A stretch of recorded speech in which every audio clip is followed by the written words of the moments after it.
안녕하세요 여러분, 크리에이터 ICO입니다. 오늘은 저번에 말씀드린 대로 쿼어체인 ICO 리뷰를 해볼 건데요. 쿼어체인은 간단히 100만 TPS를 가진 고확장성 블록체인을 개발하는 프로젝트입니다.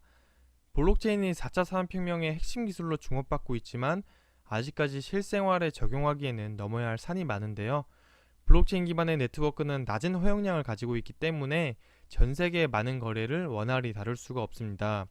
사용자가 점점 많아질수록 컨펌 완료까지 시간도 오래 걸리고 또 수수료 또한 비싸기 때문인데요. 흔히 이런 상황을 깔때기를 대고 물을 붓는 병목 현상으로 예를 많이 듭니다. TPS 즉 거래량 처리 속도로 한번 비교를 해볼게요. 비트코인은 10TPS, 이더리움은 15TPS. 하지만 저희가 실생활에 사용하고 있는 비자는 5만 TPS, 알리페이는 200만 TPS나 됩니다. 거래량 처리 속도 차이가 엄청나다는 걸 알 수가 있겠죠. 이를 확장성이라고 하는데요. 아마 한 번쯤은 다들 잘 들어보셨을 거라 생각됩니다. 이렇게 확장성을 개선하는 프로젝트는 이미 잘 알려진 것들도 많습니다. 라이트닝 네트워크나 샤딩, 그리고 비탈릭이 최근에 언급한 플라즈마 캐시까지요. 그리고 기존의 이오스나 질리카 같은 경우도 이러한 블록체인의 확장성을 개선하는 프로젝트이죠. 그렇다면 확장성을 이렇게 높이면 되는 거 아니냐고 생각하실 수도 있는데 이게 그렇게 쉬운 문제가 아닙니다. 저번 달에 비탈릭이 이런 말을 했었어요. 블록체인의 트릴레마, 즉 하나를 얻으면 하나를 얻지 못한다는 뜻인데요. 경제 용어로는 트레이드 오프라고도 합니다. 일반적으로 블록체인 시스템을 평가할 때 핵심 세 가지 키워드로 보안, 확장성, 그리고 분산화로 드는데요. 이것들은 서로 상호 반비례 관계라 세 가지 모두를 충족시킬 수가 없습니다. 분산화와 보안 기능을 추구하게 되면 확장성이 낮아지고 또 확장성을 높이게 되면 보안과 분산화 기능이 떨어지게 되는데요. 저희가 잘 알고 있는 비트코인이나 이더리움 같은 경우는 보안과 분산하는 기능이 높은 대신에 확장성이 떨어지게 되죠. 반면에 이오스 같은 경우는 확장성은 뛰어나지만 보안과 분산화 측면에서 아쉬운 부분이 있습니다. 그래서 개발자들은 항상 어떤 기능을 추구할지 고민을 해왔었는데요. 이 퀄체인 같은 경우는 이러한 문제점에서 확장성을 가능한 높이면서 적절한 보안과 분산화 수준을 유지하는 것이라고 개발 목표를 세웠습니다. 퀄체인 아이디어의 핵심은 블록체인의 두 개의 주요 기능인 분산 원장과 거래 승인 기능을 분리했다는 것인데요. 즉 보안에 영향을 안 주면서 확장성을 높이는데 초점을 맞춘 것입니다. 총 두 개의 레이어가 있는데 첫 번째 레이어는 샤딩 블록체인입니다. 샤딩이란 쉽게 매우 큰 데이터베이스를 작게 나누는 것을 의미하는데요. 기존보다 작은 여러 개의 샤드들이 모든 트랜잭션의 하위 집합을 독립적으로 처리하기 때문에 더 빠르고 쉽게 운영됩니다. 간략하게 기존 블록체인이 직렬 방식이었다면 샤딩 블록체인은 병렬 방식이라고 생각을 하시면 될 것 같고요. 당연히 더 많이 나눠서 샤드들이 많아질수록 처리할 수 있는 거래량은 늘어나겠죠.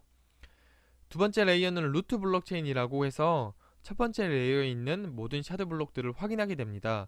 첫 번째 레이어가 확장성을 높이는 데 초점을 맞췄다면 두 번째 레이어는 보안성을 유지시키는 데 초점을 맞춘 것이고요.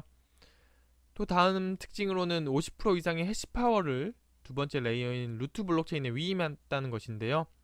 이것은 이중지불을 방지하기 위해서입니다. 이중지불은 하나의 비트코인으로 두 개치 거래를 동시에 진행하는 것이잖아요. 원래 기존의 POW 방식도 이중지불이 쉬운 방식은 아니었어요. 하지만 불가능하진 않았죠. 그래서 이 퀄체인 같은 경우는 50% 이상의 해시파워를 루트 블록체인에 위임을 했기 때문에 이중지불이 거의 불가능하게 됩니다. 그 다음 특징으로는 크로스샤드 트랜잭션 지원인데요. 기존의 인샤드 방식보다 거래량 처리하기 좋은 방식이죠. 하지만 이 크로스샤드 방식은 두 개의 샤드 주소를 일체화해야 하기 때문에 보다 복잡한데요. 이 퀄체인에서는 스마트 월렛을 개발해서 전통적 샤딩 방식과는 다르게 샤드에 있는 모든 주소들을 하나의 계정에서 하나의 프라이빗 키로 관리할 수 있도록 만들 계획이라고 합니다. 이렇게 된다면 굉장히 편리해지겠죠. ICO 시작은 5월 말부터 6월 초 사이에 진행될 예정이라고 하는데요. 아직 정확한 날짜는 나오지 않았습니다. KYC 등록은 지금 시작을 한 상태이고요. 총 토큰 발행량은 100억 개, 그 중에서 20%인 20억 개만 ICO에서 공급을 하게 됩니다. 하드캡스는 20밀리언 달러, 하나로 약 210억 원 정도로 굉장히 낮은 축에 속하고요. 프라이빗 세일에서 16밀리언 달러나 판매가 이미 된 상태이고 퍼블릭에서는 4밀리언 달러만 판매될 예정입니다. 팀과 설립자 그리고 파트너 토큰 같은 경우는 2년간 락업 기간이 있으니 투자에 참고를 하시면 될 것 같습니다. 로드맵 보시면 아시겠지만 굉장히 간략하게 써놓았습니다. 올해 말 4분기까지 메인넷 출시 예정인데요. 사실 메인넷은 기술적 관점에서도 물론 중요하지만 가격 상승과 직결되기 때문에 굉장히 중요한 요소이죠. 물론 빠르면 빠를수록 좋겠지만 6개월 내에 메인넷이면 빠르지도 않고 느리지도 않고 적당해 보이네요. 네, 그럼 주요 팀원 한번 살펴보도록 하겠습니다. 설립자가 저우치라는 사람인데요. 이 사람은 조지아 공대에서 컴퓨터공학 박사까지 하고 졸업 후에 구글, 페이스북 등에서 총 15년간 개발 분야의 경험을 쌓았습니다. 이 사람 인터뷰한 걸 제가 찾아봤는데요. 구글, 페이스북 같은 큰 기업에서 확장성 관련 프로젝트를 여러 개 다루면서 굉장히 지금 콜체인 프로젝트에 대한 자신감이 굉장히 있어 보이더라고요. 그리고 이 완강자오 소프트웨어 엔지니어 같은 경우도 구글, 인스타그램, 페이스북 같은 대기업에서 소프트웨어 엔지니어로서 근무를 했고요. 뭐 수석 엔지니어까지 했더라고. 그래서 실력은 뭐 말할 것도 없겠죠. 오른쪽 여자는 지금 조지아 공과대학에서 교수로 재직 중인 사람이고요. 지금 나머지 팀원과 고문이 각각 6명씩 있는데요.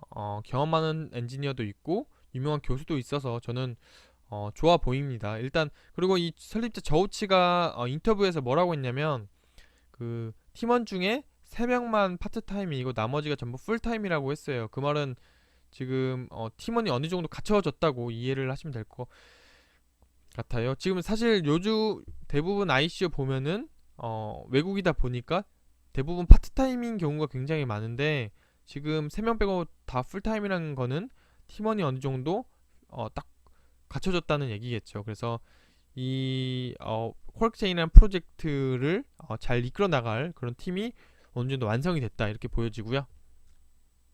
네, 그래서 이 쿼크체인 같은 경우는 100만 TPS라는 블록체인의 확장성을 높이는 프로젝트로 구현만 된다면 정말 막대한 파급 효과를 가져올 잠재력을 가진 프로젝트라 생각이 되어지고요. 테스트넷에서 샤딩을 구현할 정도로 기술력을 가진 훌륭한 팀원들로 구성이 되어 있다고 판단이 되어집니다. 물론 검증은 필요하겠죠. 그리고 EVM 스마트 컨트랙트를 지원한다는 얘기도 있는데요. 향후에는 이더리움 기반 어플리케이션들이 이 퀄체인 플랫폼 위에 올라갈 수 있다는 얘기겠죠. 그만큼 채택의 낮은 진입 장벽을 가지고 있다 이렇게 보시면 될 것 같고 20밀리언 달러라는 낮은 하드캡 그리고 지금 텔레그램 인원이 7만 5천 명이 넘었어요. 그만큼 투자 관심도가 굉장히 높다고 보시면 될 것 같고 각종 이제 오피니언 리더, 인플루언서들의 리뷰 점수를 보면 전부 최상위권 점수를 받았어요. 그만큼 충분히 투자하는데 메리트가 있다고 보시면 될 것 같습니다. 반면에 이오스, 젤리카 같은 경쟁자가 존재를 하는데요. 같은 계열의 큰 기업과 경쟁을 해야 되기 때문에 다소 좀 단점이라고 생각이 되어지고 팀원들 중에 스타트업 경험이 없기 때문에 그 점이 좀 아쉽다는 생각을 했고요. 네, 지금 와일리스트 전에 KYC가 진행 중입니다. 공식 텔레그램 방 들어가셔서 퀄체인 KYC 본 누르면 진행하실 수가 있고요. KYC 통과하셨다고 해서 전부 투자를 할 수 있는 것이 아니라 KYC는 통과했다는 전제 하에 와일리스트 5,000명을 선별을 하게 됩니다. 총 100점 만점에서 3가지 항목을 평가하게 되는데요. 텔레그램 입장 시간 그리고 퀴즈, 프로젝트 기여도 이 3가지입니다. 일단 텔레그램 입장 시간 같은 경우는 빨리 입장할수록 높은 점수를 주는데요. 4월 16일 이전에 들어오셨으면 30점 만점, 그리고 5월 5일 이후에 들어왔으면 빵점밖에 받을 수가 없습니다. 퀴즈 같은 경우는 프로젝트에 대한 이해도를 평가를 한다고 했는데요. 아마 이전에 실내 프로젝트와 같이 객관식으로 나올 것 같아요. 백서에 대한 이해도를 평가하는 문제들이 나올 거라고 예상이 되는데 실내 같은 경우는 어떻게 나왔냐면 백서에 있는 내용을 이렇게 몇 줄 적어놓고 그 중에 단어를 하나 바꾼다던가 내용을 좀 변환해서 나왔어요. 그래서 굉장히 좀 까다로운 문제도 많았고 아마 좀 난이도가 있지 않을까 생각이 되어집니다. 마지막 프로젝트 기여도 같은 경우는 5월 16일 날 수요일 날 마감이고요.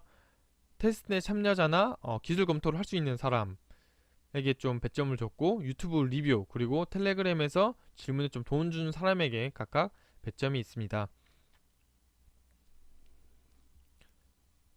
이 코어체인 같은 경우는 확장성 개선이라는 분야를 다루는 만큼, 사실 제 생각은 이 확장성 관련 프로젝트들은 블록체인의 핵심 기능을 다루는 만큼 단기적으로도 같이 동반 성장할 거라고 생각이 돼요. 그리고 나중에는 결국 기술적으로 갈리게 되겠죠. 그리고 낮은 하드캡과 높은 투자 감신도, 최상위권 ICO 평가 점수를 받았다는 점, 그리고 테스트넷에서 샤딩을 구현했다는 점 등 굉장히 중장기적으로도 기술력 있는 프로젝트라고 보여져서 좋아 보이고요. 일단 그 와일리스 추첨 대상이 총 점 합산이 60점이 넘어야 돼요. 그래서 혹시 텔레그램 입장 점수가 낮으시더라도 시험 잘 보시면 충분히 가능성이 있으시니까요. 물론 점수가 높으시면 그만큼 추첨 확률도 커지니까 걱정은 안 하셔도 됩니다. 혹시 제가 시간 되면은 이 시험에 대한 문제풀이 영상도 올려보도록 할 테니까요. 그렇게 아시고 오늘은 크록체인 리뷰를 여기서 마치도록 하겠습니다. 영상 잘 보셨으면 구독 눌러주시고 다음 영상 때 뵐게요.